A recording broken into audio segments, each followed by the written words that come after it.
الملك في هذه البقية عن أحر عبارات التهنئة لنادي النهضة الرياضية البركانية بمناسبة هذا التتويج القاري. ومما جاء في بقية صاحب الجلالة: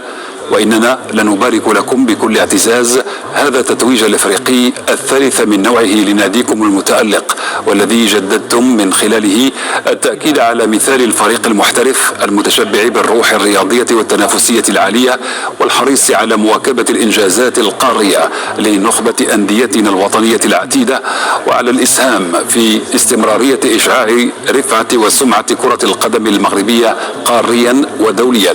وأضاف جلالة الملك: وإذ ننوه بحسكم الوطني المنتقد وبأدائكم الرياضي المشرف ورفعكم لراية وطننا الغالي خفاقة عالية، لنرجو لكم موصول التوفيق في مشواركم الكروي لتحقيق المزيد من الألقاب، مشمولين بسابغ عطفنا ورضانا.